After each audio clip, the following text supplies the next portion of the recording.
continuing story of Peyton Place.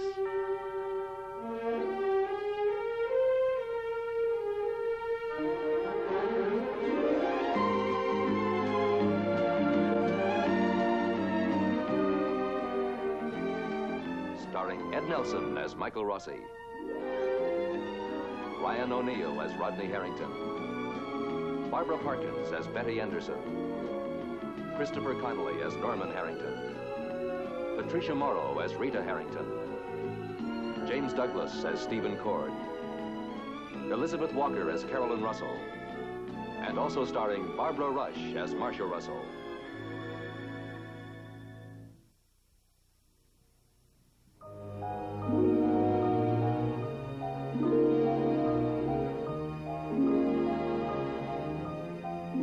Once again, Betty Harrington has spent the hours since sunrise walking the streets of this small New England town.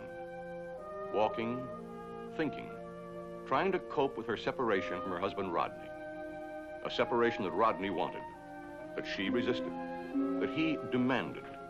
You're up early, Mr. Harrington. Yeah, thanks to the coach here. Have you been walking? Not enough. Rod, can I see you alone, please?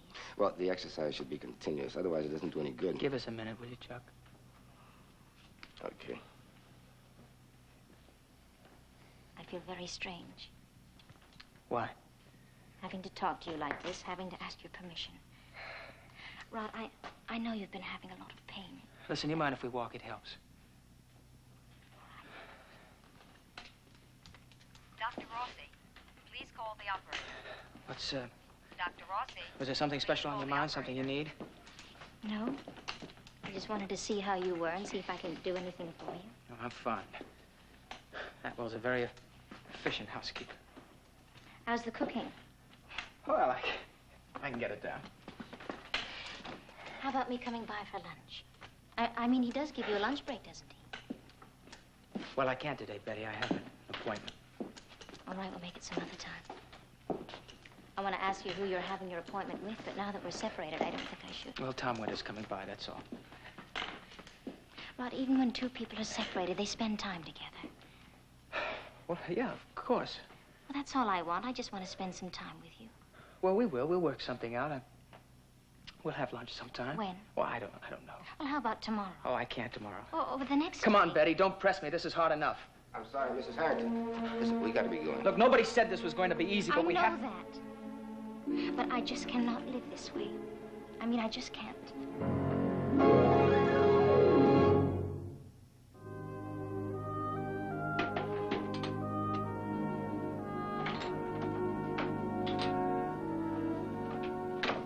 Did he call? No, Daddy didn't call. Hey, let go of my arm. What are you doing here? Oh, your mother told me to take a walk, so I walked down here. She said it was good for my condition. Look, I told you to stay by that phone in case my father called. Now, you can tell by the way my mother talks if he found out anything or not. Well, come on, get back to the house.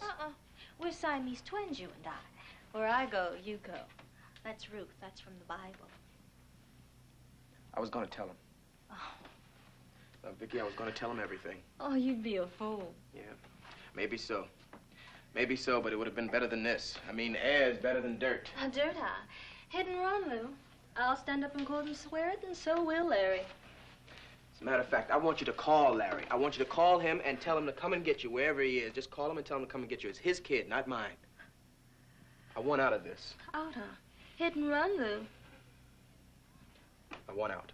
Hey, there's a man lying in a New York hospital in a coma. And he just might die, Lou. Larry was driving. I'll tell him that. Oh, why didn't you say that before? They'll ask you that. We were scared. Everybody was running. You know how it was when it happened. It'll be Larry's word and mine against yours. I'll tell him anyway. I mean, why? Hey, just think, it's all so easy. You and I get married, and it's all over. Now, the other way, what do you have? A car you stole, a hit and run, and a white man who may die.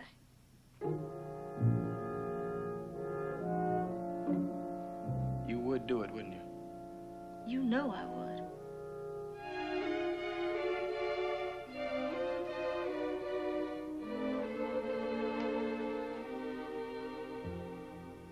Okay. don't care. I just don't care anymore. I get sick every time I think of what's happening between me and my folks.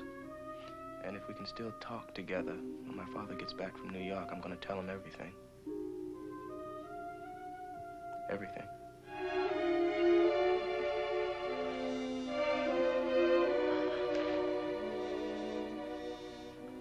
Whatever I've done in life before, I've never hurt anyone. I mean, I've never meant to.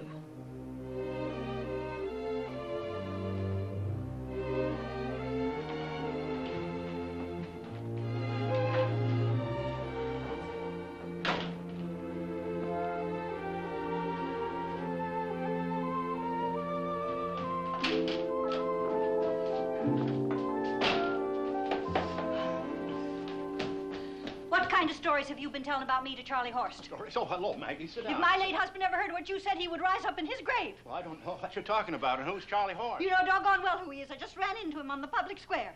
Charlie Horst has been telling everybody in town that you are planning to spend the weekend with me in his cabin at Horsehead Lake. Why, Maggie, you've got it all wrong. It wasn't like that at all. Now, sit down and let me explain. Mr. Carson, I am not an excitable person by nature.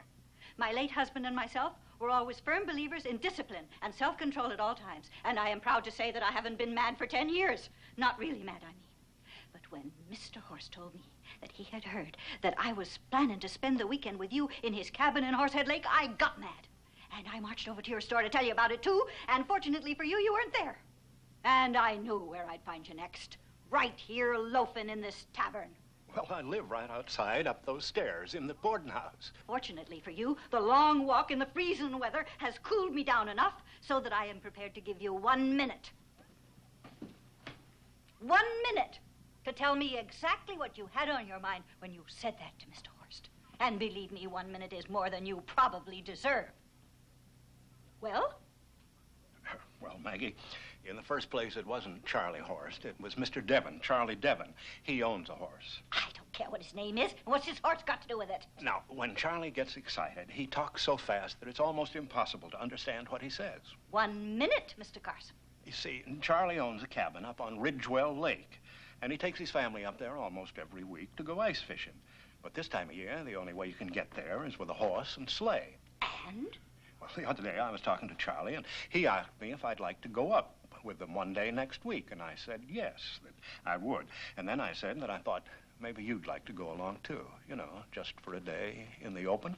And Charlie said fine, but it was just for the day.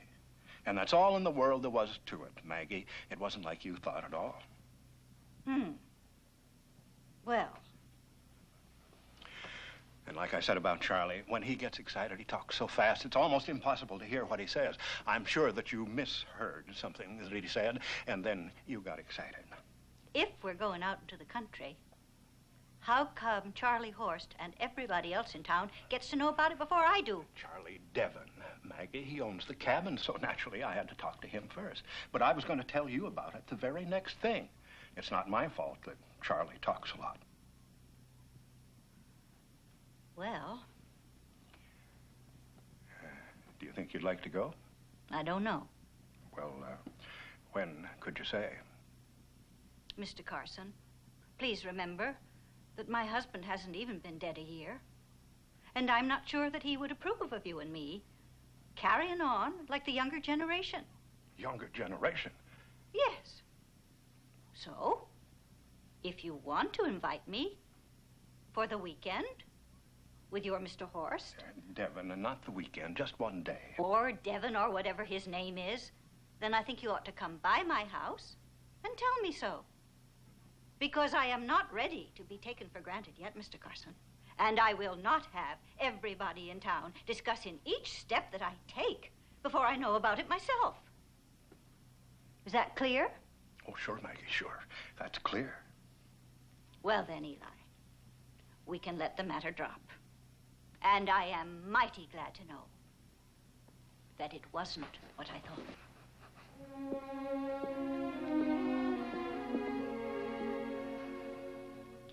You see, one of the reasons that I like the farm was because I can't stand small-town gossip.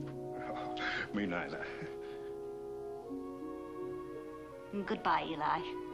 Goodbye, Maggie.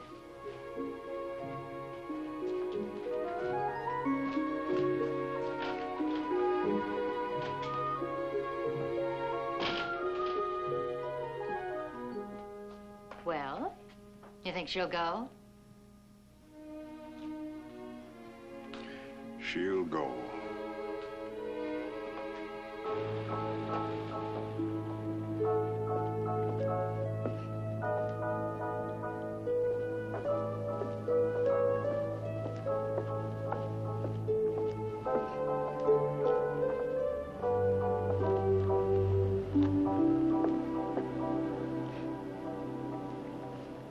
I saw you sitting in your car. Yeah, I know. I saw you seeing me. Something happened. It was instinctive, I guess. I found myself looking away. Well, it was for their benefit, no doubt, huh? No. It was for mine. I just thought I'd take a chance, Carolyn.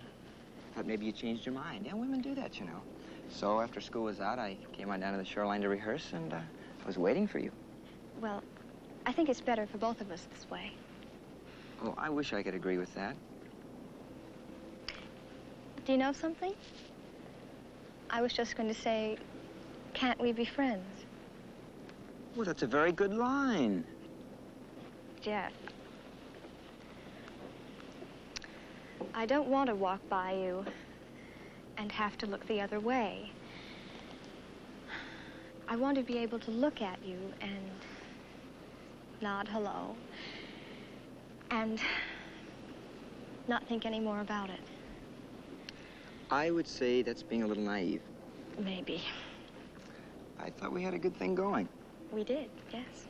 And I read you as being mature enough to handle your feelings about it. No, that won't work anymore. You see, I think what's happening to me is that I am maturing. I am finding out who I am and what I want. Look, I have played along with all your female moods. 1 minute you're dragging me off the bandstand, the next minute you're looking right through me. This I understand, or at least I think I understand. But listen, get this straight. Tomorrow after school, I'm going to be waiting for you in the car. And I'll expect you to just hop in. I'll see you, Jeff. Look, I don't like this, huh? I don't like being dumped overboard. Jeff, I don't like being dumped overboard for some other character. you know there's no other character. Don't give me that. Who is it? No one at all. Look, girls do not just walk out on guys. They just don't. There's got to be a reason. Look, I told you my reasons. We've been all through that now.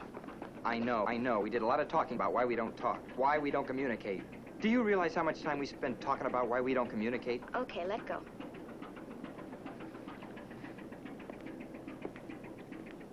Come on. Jeff, Come on. please, Come on with no. me. No, I can't. I can't go with you. I can't. Hey, Carolyn, come back here. Carolyn? Carolyn? Leave her alone. I warned you. I told you to stay away from my daughter. Take it easy, man. You didn't stay away from her, so now I'm going to have to convince you. We were just having a little argument, just kidding around. I saw what happened. You put your hands on her. You were getting rough. I'm going to teach you some manners. Hey, okay, Mr. Russell, okay, so I lost my temper. Shut up! Look, I take it easy. I had good reason. It's Lou Miles. Carolyn's not my girl anymore. It's Lou Miles. That's what the fight was about. I was trying to talk some sense into her. Well, ask her. Go ahead and ask her. What are you trying to tell me? That my daughter and Lou Miles are seeing one another? Carolyn's been upset lately. Answer me. Are they having some kind of relationship? Is that what the fight was about? Is that it? Is that it? That's it! You would have found out somewhere.